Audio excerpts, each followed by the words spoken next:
lagi bersama saya Derian di konten Vero. Kali ini kita bukan membahas misteri, tapi kita akan membahas pahlawan Indonesia, presiden pertama di Indonesia, yaitu adalah Soekarno.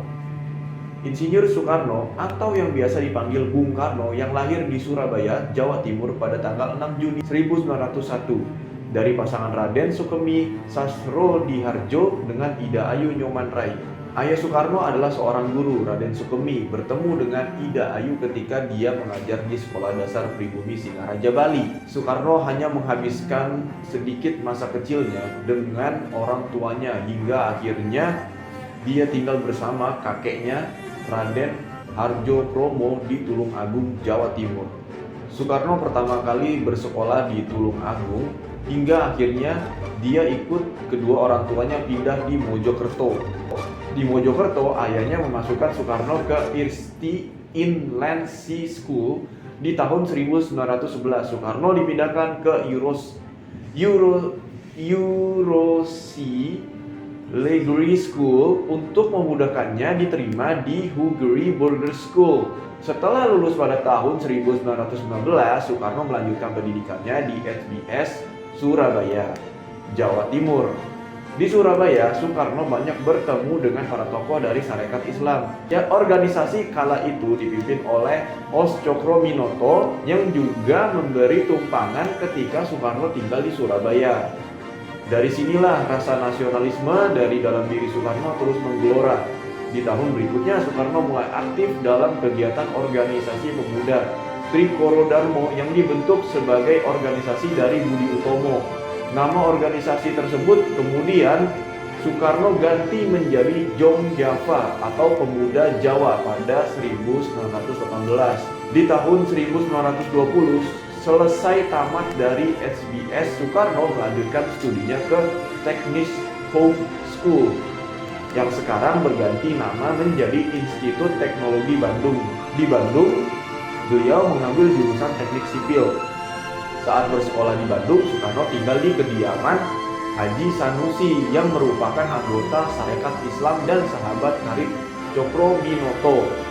Melalui Haji Sanusi, Soekarno berinteraksi dengan Ki Hajar Dewantara, Cipto Mangkusumo, dan Dr. Douwes Dekker yang saat itu merupakan pemimpin organisasi nasional Indische Partij. Pada tahun 1926, Soekarno mendirikan Algemene Studi Club di Bandung. Indonesia Studi Club dipimpin oleh Dr. Sutomo. Algemene Studi Club merupakan cikal bakal berdirinya Partai Nasional Indonesia pada tahun 1927. Bulan Desember 1929, Soekarno ditangkap oleh Belanda di penjara Bancuy karena aktivitasnya di PNI. Pada tahun 1930, Soekarno dipindahkan ke penjara Sukamiskin. Dari dalam penjara inilah Soekarno membuat pledoi yang fenomenal, Indonesia menggugat. Soekarno dibebaskan pada tanggal 31 Desember 1931. Pada bulan Juli 1932, Soekarno bergabung dengan Partai Indonesia, yaitu Partindo, yang merupakan pecahan dari PNI. Soekarno kembali ditangkap oleh Belanda pada bulan Agustus 1933 dan diasingkan ke Flores karena jauhnya tempat pengasingan. Soekarno hampir dilupakan oleh tokoh-tokoh nasional lainnya. Namun semangat Soekarno tetap membara seperti tersirat dalam setiap suratnya kepada seorang guru Persatuan Islam bernama Ahmad Hasan. Pada tahun 1938 hingga tahun 1942, Soekarno diasingkan di Provinsi Bengkulu. Soekarno baru benar-benar bebas setelah masa perjanjian Jepang pada tahun 1942. Di awal kependudukannya, Jepang tidak terlalu memperhatikan tokoh-tokoh pergerakan Indonesia. Hingga akhirnya sekitar tahun 1943, Jepang menyadari betapa pentingnya para tokoh ini. Jepang mulai memanfaatkan tokoh pergerakan Indonesia di mana salah satunya adalah Soekarno untuk menarik perhatian penduduk Indonesia terhadap propaganda Jepang. Akhirnya tokoh-tokoh nasional ini mulai bekerja sama dengan pemerintah pendudukan Jepang untuk dapat mencapai kemerdekaan Indonesia. Meski ada pula yang tetap melakukan gerakan perlawanan seperti Sultan Syahrir dan Amir Syarifuddin karena menganggap Jepang adalah fasis yang berbahaya. Soekarno sendiri mulai aktif mempersiapkan kemerdekaan Indonesia. Di antaranya adalah meneruskan Pancasila, Undang-Undang Dasar 1945 dan dasar-dasar pemerintahan Indonesia, termasuk merumuskan naskah proklamasi kemerdekaan. Pada bulan Agustus 1945, Soekarno diundang oleh Marsekal Terauchi dipimpin Angkatan Darat Wilayah Asia Tenggara ke Dalat, Vietnam.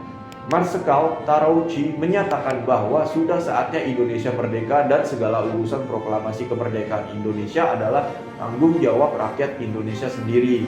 Setelah menemui Marsekal Terauchi di Dalat, Vietnam, terjadilah peristiwa Rengas Dengklok pada tanggal 16 Agustus 1954. Para tokoh pemuda dari PETA menuntut agar Soekarno dan Hatta segera memproklamasikan kemerdekaan Republik Indonesia karena pada saat itu di Indonesia terjadi kevakuman kekuasaan. Ini disebabkan karena Jepang telah menyerah dan pasukan sekutu belum tiba. Namun Soekarno-Hatta dan beberapa tokoh lainnya menolak tuntutan ini dengan alasan menunggu penjelasan mengenai penyerahan Jepang. Pada akhirnya Soekarno bersama tokoh-tokoh nasional lainnya mulai mempersiapkan diri menjelang proklamasi kemerdekaan Republik Indonesia berdasarkan sidang yang diadakan oleh Badan Penyelidik Usaha Persiapan Kemerdekaan Indonesia yaitu BPUPKI. Panitia kecil untuk upacara proklamasi yang terdiri dari 8 orang resmi dibentuk.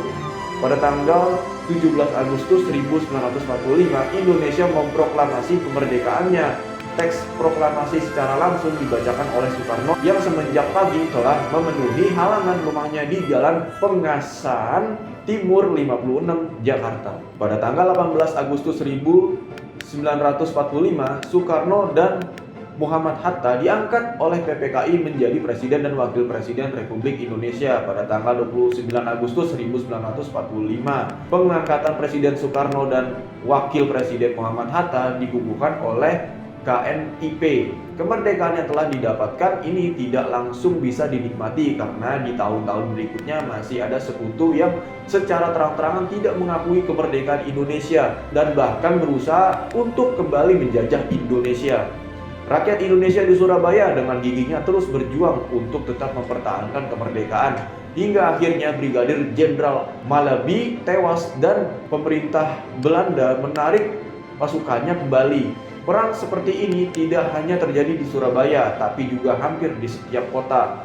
Republik Indonesia secara resmi mengadukan agresi militer Belanda ke PBB karena agresi militer tersebut dinilai telah melanggar suatu perjanjian internasional, yaitu Persetujuan Linggajati. Walaupun telah dilaporkan ke PBB, Belanda tetap saja melakukan agresinya. Atas permintaan India dan Australia pada 31 Juli 1947, masalah agresi militer yang dilancarkan Belanda dimasukkan ke dalam agenda rapat dan Dewan Keamanan PBB, di mana kemudian dikeluarkan resolusi nomor 27 tanggal 1 Agustus 1947 yang isinya menyuruhkan agar konflik bersenjata dihentikan. Atas tekanan Dewan Keamanan PBB pada tanggal 15 Agustus 1947, pemerintah Belanda akhirnya menyatakan akan menerima resolusi Dewan Keamanan untuk menghentikan pertempuran. Pada tanggal 17 Agustus 1947, pemerintah Republik Indonesia dan pemerintah Belanda menerima resolusi Dewan Keamanan untuk melakukan gencatan senjata dan pada 25 Agustus 1947, Dewan Keamanan membentuk suatu komite yang akan menjadi penengah konflik antara Indonesia dan Belanda. Setelah pengakuan kedaulatan, pemerintah Belanda menyebutkan sebagai penyerahan kedaulatan, Presiden Soekarno kembali diangkat menjadi Presiden Republik Indonesia Serikat dan Muhammad Hatta diangkat sebagai Perdana Menteri Rakyat Indonesia. Karena tuntutan dari seluruh rakyat Indonesia yang ingin kembali ke negara kesatuan, maka pada tanggal 17 Agustus 1950, RIS kembali diubah menjadi Republik Indonesia, di mana Insinyur Soekarno menjadi presiden dan Muhammad Hatta menjadi wakilnya. Baik, sampai di situ saja pembahasan kita kali ini, dan jangan lupa like, komen, dan subscribe, dan jangan lupa bunyikan lonceng notifikasinya agar para penonton bisa tahu untuk video kami selanjutnya. Dan saya Derin, terima kasih, sampai jumpa kembali.